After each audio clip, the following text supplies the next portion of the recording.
Tēnā koutou no mai, hara mai, welcome. We have some beautiful babies here at Grace City, don't we? In the first service we were dedicating actually John and Amy Theakston's daughter Elsie, who's just so beautiful, and then like Seth, man, such a handsome boy. And you, Seth, come from a very talented family. Samuel, I heard your song on Spotify this past week. It is so good. So, yeah, well done. Hey, through this series, we have been looking at how ordinary people can change the world. It's a big claim, isn't it? And it comes from what I call the Mona Lisa of all sermons that Jesus himself gave. We call it the Sermon on the Mount. Where Jesus spoke to his followers and about how his followers can actually be salt and light in this world. The idea is that his followers can stop the decay in our world and point people to a very different way of life. Radical statements. And he said the way we do this is that we become beatitude people. Now, if you're new with us or kind of new to what the Beatitudes are, these Beatitudes are effectively these pithy, radical statements that Jesus made. Statements like, blessed are the merciful, for they will be shown mercy. Blessed are those who hunger and thirst after righteousness, for they will be filled. And every week we're kind of like unpacking one of these pithy Beatitudes to look at, well, how do the merciful go on and change the world? How is it that those who hunger and thirst for righteousness can change the world, and so on? So we've been unpacking these. We've got two more to go, one today and the final one next week.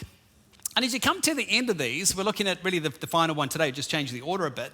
You might assume that, if you're like having this kind of influence in the world, things are going to go really sweet for you. You're going to be well off, things are going to go well, you're going to be loved. I mean, what's not to love about people who, they're not puffed up with self-righteousness, they work hard as peacemakers, they're constantly giving mercy and forgiveness and more forgiveness. We expect these people to be admired and to be respected. And as such, as we come to this final beatitude, there's a sense where we get kind of surprised. This is what Jesus says. God blesses those who are persecuted for doing right, for the kingdom of heaven is theirs. God blesses you when people mock you and persecute you and lie about you, say all sorts of evil, horrible things said about you, because you're my followers. Be happy about it. Be very glad. For a great reward awaits you in heaven. And remember, the ancient prophets were persecuted in the same way. Now, this isn't what we expect, is it?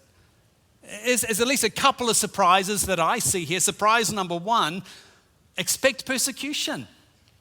Again, we naturally think, don't we, that if we kind of like embody these Beatitudes, we're going to be liked. I mean, sure, I don't think we kind of expect people to burst into, for he's a jolly good fellow, and so all of us. That's probably going too far. But we kind of expect people to kind of like look our way and want us to be around. So if we're honest, we kind of expect Jesus to say something more like this. Blessed are you when people shall praise you, be amazed by you, be deeply impressed by you, and speak well of you. Then you can rejoice and be glad. For apparently they spoke well of the prophets who went before you. When the reality is, if I kind of translate what Jesus is saying in kind of a JD way of saying it, would be like, blessed are all the Christians in a post-Christian culture that are hostile to all they believe. Fortunate are those who are made fun of as losers, looked down on as stupid, stomped on, and the recipient of horrible, unfair things said about you. I mean, this is the reality, isn't it? This is the surprise number one that we should expect difficulty. But then it's like there's a second surprise here too, isn't it? About the way we're meant to respond to difficulty in our lives. What does Jesus say? Be happy about it. And if that wasn't already brutal enough, he goes on to say, what? Be very glad. I mean, what in the world? I mean, is Jesus delusional? I mean, how would you feel if you're facing injustice and horrible things said about you, you've been lied about, and somebody says to you, just cheer up. Be very glad about it. I mean, it feels a bit like mean-spirited, doesn't it? So what do we do with this? See, if either of these or both of these things surprise you, I think it means either that Jesus is out of sync with reality, or we are out of sync with the way of Jesus. And as a pastor, I think it's the second one. So we might be tempted to place our hands over our ears and like tune out these kind of words, la la la la la, don't want to hear right now. Or perhaps we actually need to lean in and listen to what Jesus has to say about our expectations that are out of sync with the reality of the way of Jesus. So you might be here and you might be exploring faith. Perhaps a friend invited you along and they would love to see you kind of cross that line of faith, and you kind of like hear something like this and you're like, wait a second. Why would I sign up for something like this? This doesn't sound cool at all. And it's a fair question. And in a few minutes, I want to talk about why Christians, both past and present, have expressed joy even when they're going through some horrid situations in life. But first, let's look at this first surprise, the reality of persecution and difficulty for followers of Jesus. Again, let's look again at what Jesus has to say. God blesses those who are persecuted for doing right. God blesses you when, not if, but when people mock you and persecute you and lie about you, say all sorts of evil things against you, because you are my followers. Remember, the ancient prophets were persecuted in the same way. So if I were to sum it up, adjust your expectations. Prepare for difficulty. I don't know if you do this, but I like to kind of adjust my expectations in life and play that like mental trick at times. You know, when people say, oh, you've got to go to that restaurant, JD, you've got to try that, adventure over here and go on that holiday destination. It sounds really good, but I try to lower my expectations and just in case I kind of get to that restaurant and actually it's not very good. So I try to lower my expectations. If I get to that movie or whatever it is, expectations are higher. It's almost like Jesus is preparing us, isn't he? He's trying to go, I want you to realize the reality of what you're going to step out in if you're a follower of mine. He's trying to prepare us so that we're not caught off guard, we're not caught off by surprise when difficulty comes. You see, what I've noticed is there's a version of so-called Christianity out there that proclaims that if you just believe enough, life will go well for you, you will be prosperous, you'll have no ailments, things will go well for you, you'll be loved by everyone, nothing can go wrong in your life.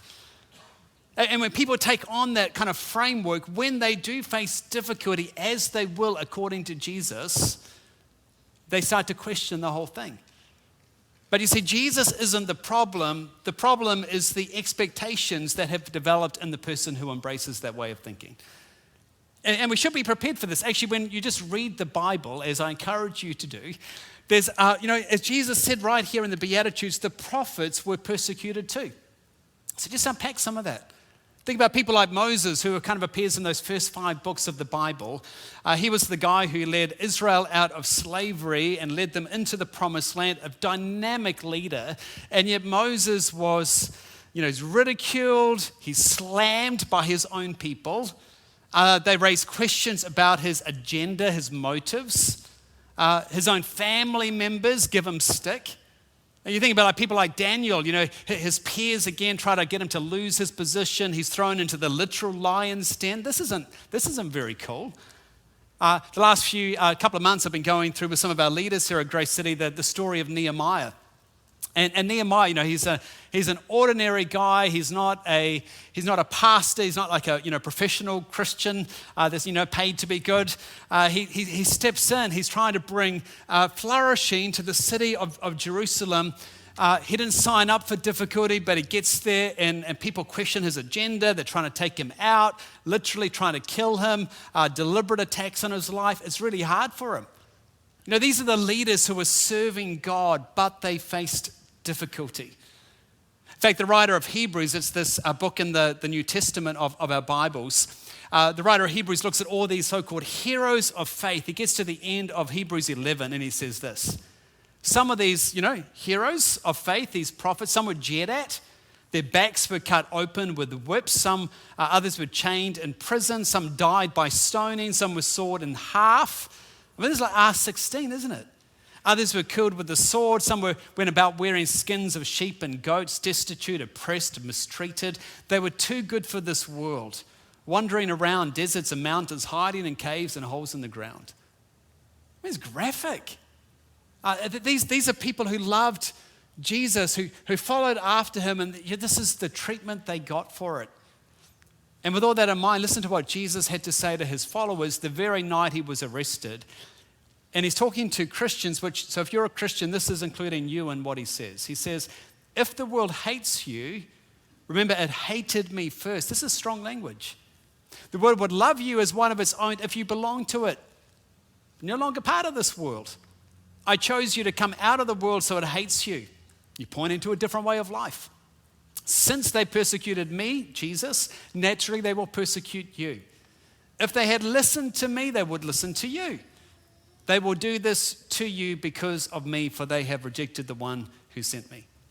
And again, Jesus gave these words to his immediate disciples. So there was like 12, and even one of those 12 became a betrayer that sold Jesus out for like 30 shekels. Hardly anything at all. What's going on? And then out of the other 11, one of those, 10 were martyred, killed for their faith.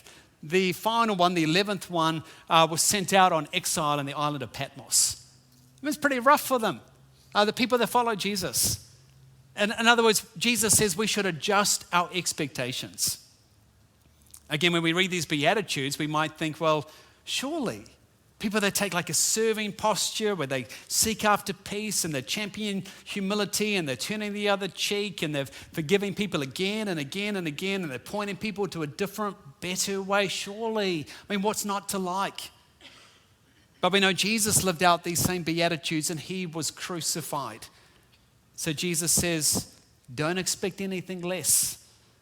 Don't expect anything less. If you're in company with me, expect persecution. Expect someone to roll their eyes at you when you say you're a Christian. Oh, she's one of them. It's why you might be sidelined, or you might find your role disestablished, or you failed to get ahead. It's why things might go hard for you as a follower of Jesus. So adjust your expectations. Prepare for difficulty. Now that deals with like surprise number one. Before we get to surprise number two, that's all about how we're meant to be cheerful about that. I want to deal with something else. Ensure that the reason for your difficulty is actually Jesus and not you. It's cliche in relationship breakdowns, isn't it? But when somebody takes you out for their coffee and they say, it's not you, it's me, which normally means what? It's you. So when it comes to persecution and difficulty, sometimes it's not actually Jesus, it's me. Sometimes I'm the problem. Sometimes, I've met people, you probably have too, that will say things like, I'm being persecuted at the moment. And they tell you this story and it's like, I think you kind of deserve that. You were just rude. You were, you said things, you could have done that differently. This is actually about you. It's not actually about Jesus. I've been guilty of this many times in my life. I'm probably the only one among all of us by the sounds of it. But, when there's some backlash, it's really easy for Christian people to say, I'm being persecuted. I read an article this past week in The Atlantic from Alan Noble, who has this article entitled The Evangelical Persecution Complex. Kind of sums it up, doesn't it? He says, if we as Christians want to have a persuasive voice in a pluralistic culture, we have to discern accurately when we are victims of true persecution and when it is only imagined or when it is greatly exaggerated. I think he hits it on the head. So how do we discern the difference between that? Well, actually, it's a question that came up in New Testament times too. 2,000 years ago, this growing movement of Jesus was spreading, and the Roman Empire was trying to, stamp it out. People were losing jobs, they were being imprisoned, some were being killed for their faith. And so one of the leaders of the church named Peter, one of the early disciples of Jesus, wrote a letter at the time seeking to discern when it's genuine persecution and when it's something else. So he says to this group of people who are undergoing difficulty, he said, if you're insulted because of the name of Christ, you're blessed, for the Spirit of glory and of God rests on you.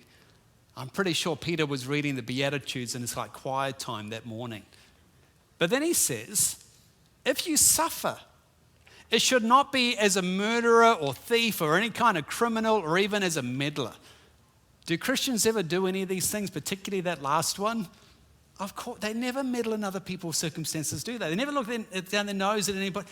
He says, if you do these things, kind of expect it. However, if you suffer as a Christian, don't be ashamed of it, but praise God that you bear the name. In other words, if what you're doing is just rude and abrasive or criminal, that's on you. There's a fair critique, fair judgment on you for doing that. But if you are doing it for the sake of Jesus, again, he says a chapter earlier, how is it to your credit if you receive a beating or some consequence for doing wrong and endure it? But if you suffer for doing good and you endure it, this is commendable before God. That's the discernment process. So, adjust your expectations, prepare for difficulty. And secondly, ensure that the reason for your difficulty is actually Jesus and not you. So assuming that we're in these kind of areas, we come to that second surprise. Remember the part that Jesus says, when you face that persecution or difficulty, you're meant to do what? He says, God blesses you when people mock you and persecute you and lie about you, say all sorts of evil things against you because you're my followers. Then he says, say it out loud, be happy about it. Be very glad. And as I said earlier, for someone experiencing difficulty or persecution to be told to cheer up, it seems a bit like mean-spirited.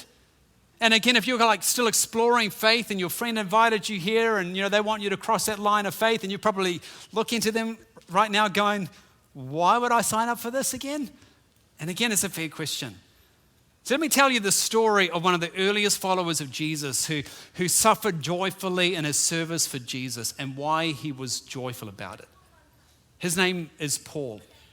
Now, if you're a Christian here, you're probably aware of his story. He was an early missionary who wrote most of the letters we have in the New Testament of our Bibles. And he was once, get this, a persecutor of Christians. And he had this dramatic encounter with Jesus. So he went from fighting Jesus to now following Jesus. Radical story. And his story is contained in the book of Acts in the Bible. So no one can argue that Paul wasn't following the leading of the Spirit. No one can argue that he wasn't, seeking to do mission for Jesus. He's preaching Jesus. He's doing what's right. Surely things are going to go well for Paul. But this is how Paul describes his experience. And get ready, it's quite a list. He writes, I've been put in prison more often. I've been whipped times without number. I faced death again and again. 5 different times the Jewish leaders gave me 39 lashes. 3 times I was beaten with rods. Once I was stoned, that's with the rocks kind.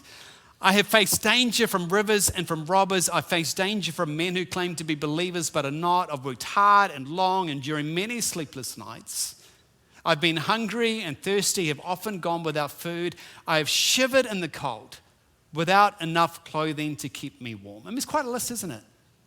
Just take one of those aspects on the list, the aspect of prison. One scholar estimated that Paul spent as much as 25% of his missionary career in prison. Now, prisons anywhere in the world are tough places to be, particularly 2,000 years ago, the prisons in Rome. I sat in that ancient prison cell where scholars believe Paul sat at one time. Here's a picture of it. It's quite an emotional experience for me as I sat there, just trying to reflect on what it was like to be in the shoes or the sandals of the Apostle Paul. The conditions couldn't have been any worse than we can imagine. Paul has been beaten, likely stripped naked, severely flogged, so utterly humiliated. The bleeding wounds would go untreated. His leg and wrists are in chains, making it impossible really to sleep. Most cells were dark, unbearably cold. There's a lack of water, a lack of food. There's cramped quarters. It's sickening stench in the air.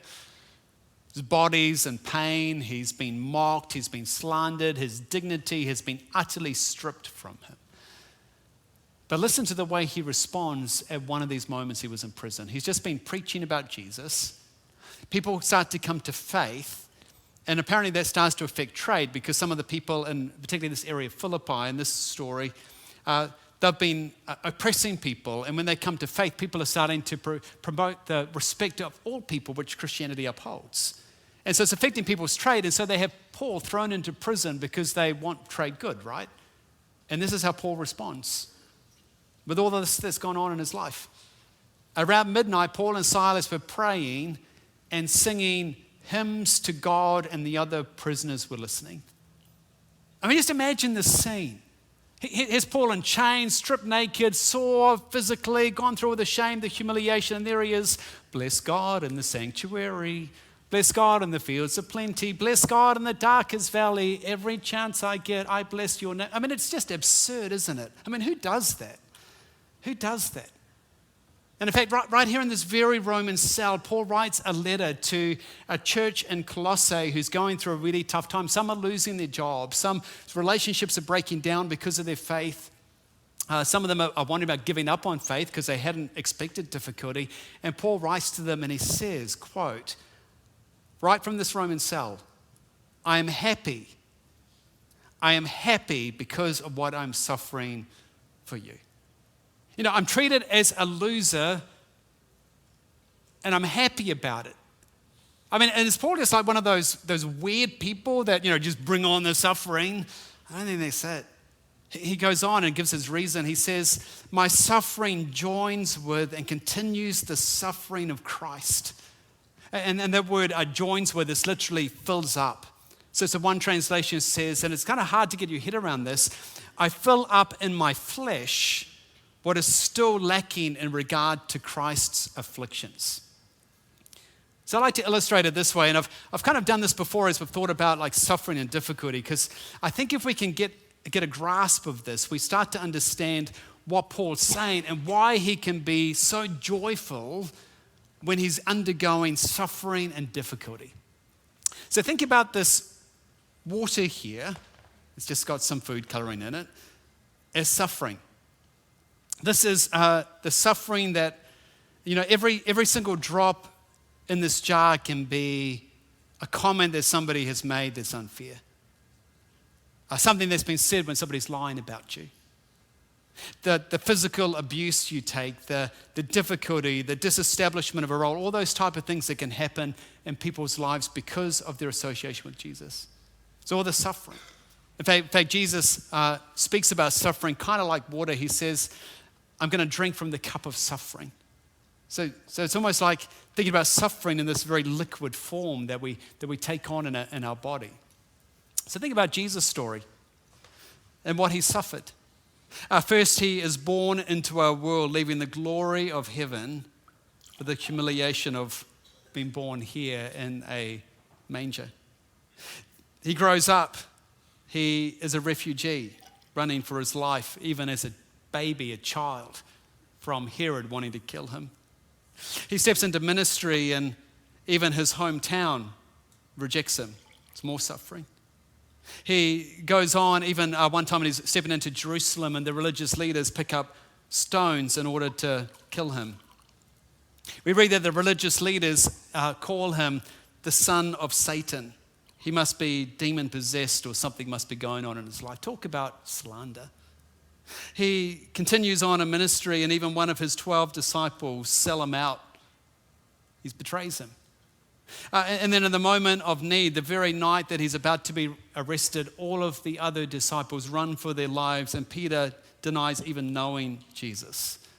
It's like drop after drop after drop of anxious suffering that Jesus is taking on in his life. And then he's arrested, he's stripped naked, he's brutally beaten, he's lashed, crown of thorns on his head, and crucified. I mean, his cup of suffering overflows. You can't get more suffering than what Jesus went through. And so as the Apostle Paul reflects on Jesus' life, he starts to think of his own life and suffering. Even though he's quite a list, he starts to think about it and goes, actually, every comment that somebody's made that's lied about me, every difficulty I've gone through, every one of those beatings, those 5 lashes I had of the 39 lashes from the religious leaders. Every time I've gone into prison, 25% of my ministry career, every time I've been stoned and left for dead, every time I've been rejected, every time I've gone through something difficult, it's like there's something filling up in my flesh, filling up in my body that brings this alignment between where I am and Jesus. And because of that, I rejoice. Now, it's not that Paul wants the pain. He's not like that. He's not saying that. He's saying, every single drop, every false accusation, because of my alignment with Jesus, it helps me come to appreciate Jesus more. It brings this empathy into my life, this alignment with Jesus, because I so want to be associated with Jesus and his teaching, his life, his death, knowing therefore I'll be associated with him in the power of the resurrection. And so he says this in another letter that he wrote as he talks again about suffering. He says, I want to know Christ. So I want to know Christ. I want to experience the mighty power that raised him from the dead. So I want to suffer for him, sharing in his death, so that one way or the other I will experience the resurrection from the dead. But if I'm going to experience the power of the resurrection, I also just need to be so involved and enmeshed in Jesus' life that all of the experiences of his teaching and his life and even his suffering and his death allow me to really experience the power of the resurrection in my life. This past month, I've been reading a book by Australian historian John Dixon. It's called Bullies and Saints. And he chronicles the persecution that so many have faced, particularly in the first 300 years of church history. And he makes this beautiful summary. He says, reading the early sources, it's clear these early Christians actually felt like they were victors. Huh? I mean, they're treated like losers. How can they feel like they're victors? He says they believe that true power to change the world lay not in politics, the judiciary, or the military, but in the message of Christ's death and resurrection. You know, whatever we make of a miraculous resurrection all these years later, the first Christians really believed it. And they saw it as proof and a pledge that God vindicated the suffering Jesus and will one day vindicate his suffering church. And he says, this is what made Christians good, even cheerful losers, the thought they had already won. Love that. Their role was simply to remain true to the way of Christ, seeking to transform the world through prayer and service and persuasion and suffering. See, they actually believed, he said, as I do, that Jesus rose from the dead. They were witnesses of it, and so they gave their life to this belief. They gave their life. They gave everything. They were willing to endure suffering because of their belief in Jesus. And so they stepped into following the whole way of Jesus, what he taught, how he lived, how he suffered. They're willing to take all of that on because the resurrection was to come. So question, why did these men and women and children and teenagers of faith endure? Answer, when they were treated as a loser, they knew they were on the winning team. And it's why followers of Jesus, even in the last few decades, have also gone on in similar ways. Think of people like Nelson Mandela. In prison for 27 years, viewed by some as a traitor and even a criminal, now a symbol of reconciliation and justice. But during those 27 years, he felt like a loser. Think Martin Luther Jr., prominent leader in the civil rights movement from 1955 until his assassination in 1968, significant influencer, treated like a loser. Think of the way of Jesus. This is the way of Jesus. So you may not experience what Nelson Mandela or Martin Luther Jr. or the Apostle Paul will experience, but lots of people do. In fact, earlier this year, the World Watch List reported that 365 million Christians in the world face high levels of persecution for their faith. That's 1 out of 7 Christians in our world today. A British government report from the past couple of years revealed that Christians are among the most persecuted minorities in the world today. And it's hardly ever reported in mainstream media, even though it remains one of the most widespread human rights abuses in the world. Perhaps that's telling in itself. You see, a modern example, in December 2018, 100 Christians from underground church in Chengdu, China, were arrested and detained. Most were released soon afterwards, but the leader of the group, Wang Yi, was securely tried in the Chengdu Intermediate People's Court, given a 9-year detention of hard labor. In a letter smuggled out just before he was detained, he writes about his philosophy, and he says this: the mystery of the gospel lies in actively suffering, even being willing to endure unrighteous punishment. That the cross means willing to suffer when one does not have to suffer. For Christ, he says, had limitless ability to fight back, yet he endured all the humility and hurt. And what I find challenging and humbling in stories like this, you don't find Pastor Yee whining or plotting or even pleading for help. Instead, there's a strange resolve to hold the truth of Jesus while pursuing this path of peace. It's a non-retaliatory, just taking on the suffering. Why? Because you've read what Jesus had to say about who's blessed. You're blessed if you are persecuted. The fortunate life, Jesus said, is those who suffer with him, because one day they will also rise with Jesus. So if you're exploring faith and wonder why people like Paul and Pastor Yee can endure such difficulty, persecution because they're Christians, it's because of what's promised both now and into the future.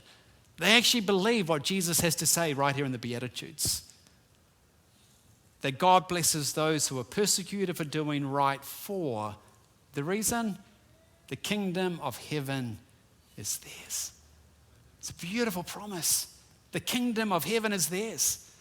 And actually that's like word by word, verbatim to the very first Beatitude promise where Jesus said, God blesses those who are poor and realize their need for him, for the kingdom of heaven is theirs.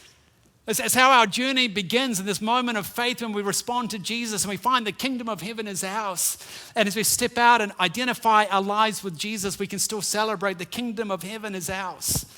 Word by word, verbatim promise from the very first Beatitude. And interestingly, all the other 6 Beatitudes right in the middle are all about future. Here's a list of them.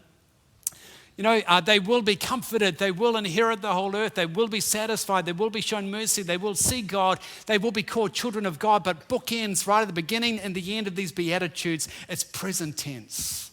The kingdom of heaven right now is theirs, is ours if you're a follower of Jesus. See, why can you endure persecution and difficulty and mockery and horrible, untrue things said about you?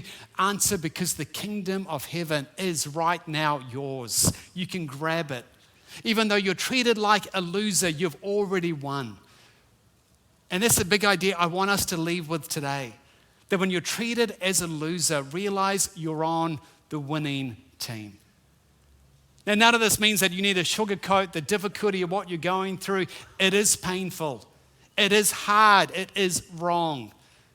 But you see, you can also choose to accept the situation as a situation where God can work and bring further development in your life and actually bring influence in the world around you.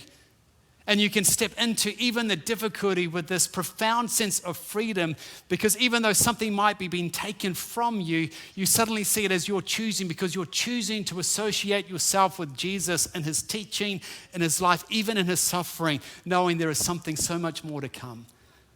Because the good life, the blessed life, the fortunate life is not about a cessation of suffering or difficulty. It's about the certainty of our Savior's presence both now and forever. And so,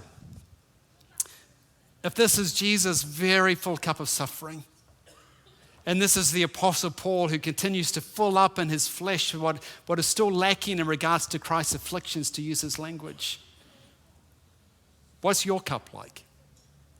Because as a follower of Jesus, we should expect that there's some suffering and difficulty. If there's not something that we feel from decisions we make, maybe we're kind of out of sync with the way of Jesus. I think of the 14-year-old girl who decides to make a stand and go public with her faith at school. And there's those eye rolling, and it's like set aside a bit, and it's just a bit of mockery. I think of the business leader who lets people know that she's a Christian and she's going to be ethical about the tax return, and her role gets disestablished. And I know somebody who's been in that situation, and it's hard. I think of the person who steps in to help an aging dad, and the dad was never good in their life, but now that he's at the end of his life, he needs help, and the child steps in and provides the care that the dad needs. It's hard. I think of the person who could be out playing golf in retirement but steps in to provide morning tea for mainly music on a Friday morning. There's some sacrifice involved in that. I think of the youth leader who shows up on a Friday night when they could be doing something else and they're wondering about whether their youth leaders, teenagers are going to come or not. And they show up and they teach. I think of the person who sacrifices their financial resources and they feel the pinch of that. I think of the person who gives their time to serve. I think of the person who invites somebody to Alpha, and there's often a sense of what's going to happen. And there's like every drop, every conversation we have, there's the potential for more difficulty, more suffering. And yes, it's not at the level of the Apostle Paul, it's not at what Jesus went through, but there's a sense, even in those, there's a sacrifice, and so we align ourselves with Jesus. It's the beautiful part of what it is to follow Jesus. And when you're in these situations, don't underestimate how hard it is. But don't underestimate the joy that can come as you associate yourself with Jesus and his teaching, his life, his suffering, his death, so that you can align with him in the power of the resurrection. Consider it a moment of joy because you have something else in common with Jesus. And when you face that difficulty, remember these radical words of Jesus that if you suffer for doing right, you're blessed, you're fortunate, you're close to Jesus, you're a true influencer that can change the world. You may be treated as a loser, but cheer up because you're on the winning team. Let's pray together.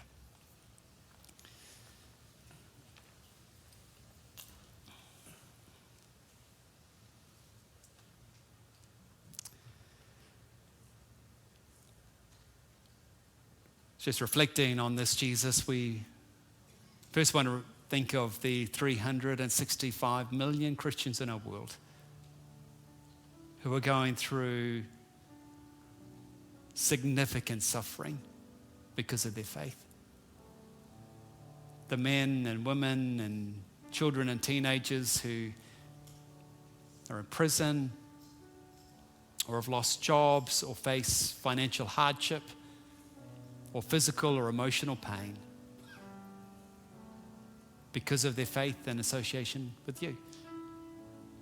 Would you provide what they need? Would you come around them in significant ways that they would find joy even in the suffering?